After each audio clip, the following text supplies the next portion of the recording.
watcher. As many of the regular viewers of the channel will know, my day job is a building surveyor. I used to work on site many years ago, but for the last 23 years or so, after leaving university in '97, I've been working as a building surveyor. So I thought I'd run through today the 5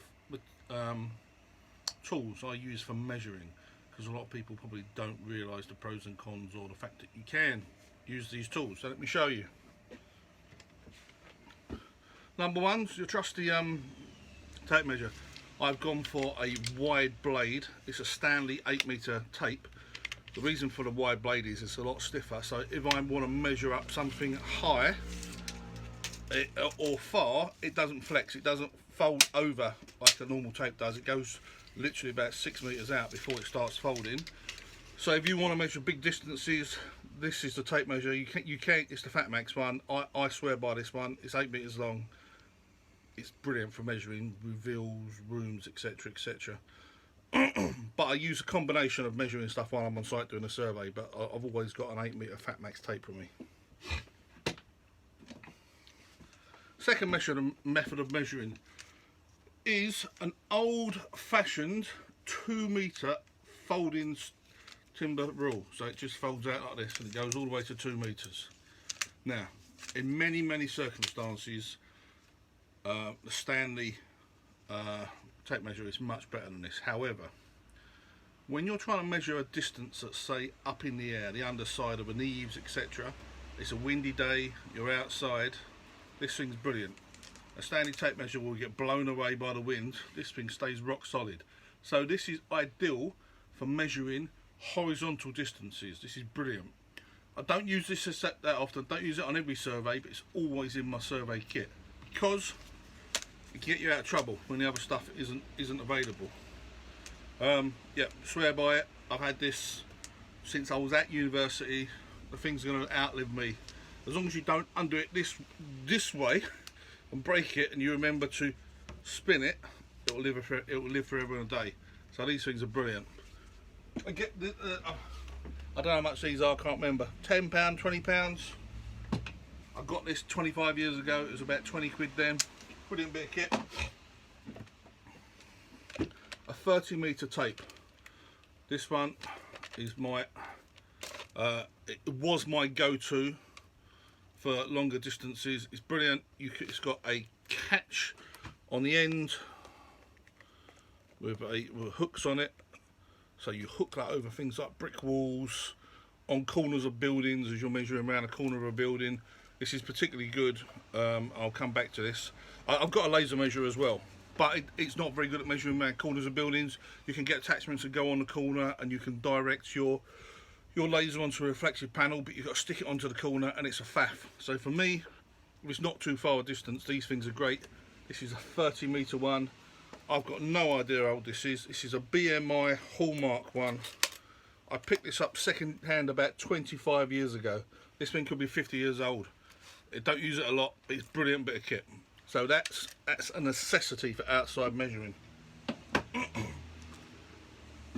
Distance measurer. This is a Leica Disto 510. I had a Disto Lite before, which was okay, but it was no good in bright sunlight. This thing is absolutely fabulous. You turn the thing on and it gives you all the measurements of a normal Leica Disto. However, if I press the screen, you can see it shows you exactly where it's measuring. Now this thing I use on all sorts of things. The last time I used this was measuring out for a car park. We needed to reline a car park, and I needed to work out square meter, linear meterage of lines required, how big the car park was, so I could draw up plans, etc. In bright light, you cannot see the laser point, and especially if you're going sort of 60-70 meters, there's just no way of doing it. These things are ideal because you put your screen on, you have a look on the screen, you physically see it's got crosshairs where your laser is pointing, so you see the wall or the reveal or the return, whatever you want, 10, 20, 30, 40, 50 meters away. It doesn't have to be a long distance in bright sunshine, because you won't see your laser point. You see where it is. It can be 100 meters away. You keep it steady so it doesn't move up and down. Use a tripod for it if you want. Press the button and it gives you an exact measurement. This thing is ideal for big distances. It's also really good for measuring things like if I'm given a task to measure or draw plans for an office, for example, that's in use. Someone wants a lease plan, but there's 50 people working in the office. They don't want me clambering all over them with a tape measure. Yeah, excuse me, measuring this thing out and out. I just stand on one wall, pull it on the wall, press the button, it gives me a measurement. It's got a memory on it that remembers loads and loads of measurements. It's so easy, it's non-obtrusive, it doesn't bother people, you get your job done quickly. But, and I do use it sometimes for things like, if I'm doing measured surveys of houses before I'm going to do a planning application or building control and I've got to draw up plans, existing proposed plans, I'll use this. It's really good. You can use it on reveals, but its limitation on short distances is not very, it's not great. Like it's not, you wouldn't put it in a reveal and measure 300mm, you just get a tape measure for that. And finally, I've had this one a few years. This is a measuring wheel, commonly known as a trundle wheel. Now these things are brilliant. Let me put the camera down on the floor for you. So this is where you reset the button here. You've got a brake here on the handle, brake on the handle there, and you just measure. This thing is accurate as you like. It can't have a pumped up wheel, it can't have any air in the wheel, because if you overinflate it or underinflate it, you'll lose it'll change the distance of the circumference of the wheel. So this has got to be solid rubber. So the one downside of this is when you're wheeling it along, if you hit a bump, it can go up in the air and the wheel can freewheel a little bit. Not a lot, but if you're doing a 100-metre run and you bump up in the air 10 times, you can add another 1/4 metre on there. So it's, if you're after real accuracy, this is not the ideal thing. If you are after, say if you want to work out the square meterage of, I've done quite a lot of muggers, multi-use games arenas. So we're the ones where you refit, you install, design and install a, you know, it's got a football pitch on it, it's got basketball hoops each end, etc, different lines on there.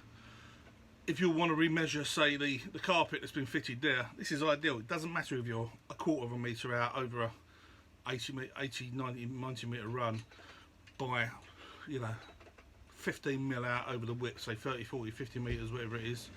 It doesn't matter, you know, on a remeasure it doesn't matter. This is great for non-critical dimensions.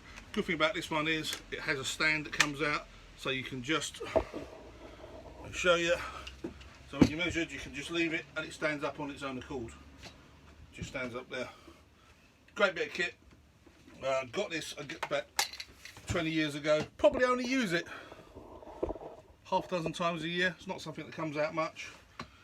So there you have it. There's 5 different types of measuring there. Essential for a building surveyor. I'm sure there are other types of things people use for measuring, but these are the 5 that I use. Tape measure, 2-metre wooden rule, a distance measurer, 30-metre tape, and a trundle wheel. And there's not many situations with all this stuff in the boot of my car that I ever find that I can't measure something. Especially with the distance measurer. I might do a video just on that. It comes with a great big case and it's got attachments, and you can attach things to tripods and distance measurers, and you can work out the pitch and the angles of roofs, etc. So when you know what pitches to draw it up when you're doing doing the plans. I never bother with that because I've got a clinometer on my phone. I just put it on the underside of the eaves and it tells me what the pitch of the roof is. But you know, there may be a time when I can't get into a roof and I need to use it. So there you are. I hope that's been informative, and if you ever need to do any surveying, or you are a surveyor and you've got some of this kit, this might prompt you to think, oh, I could do that, you know, that would help me out. Or alternatively, if you are a surveyor or a builder and you've got other methods of measuring that I don't know about that maybe would be helpful for my building surveying kit, put in the back of the car, help me out, please leave a message down below, please leave a comment, tell me what I should be considering other methods of measuring, so you know, it may well be something I need to improve my kit and put that in. Okay, thanks for watching, appreciate your time, see you on the next video, remember to like and subscribe, see ya!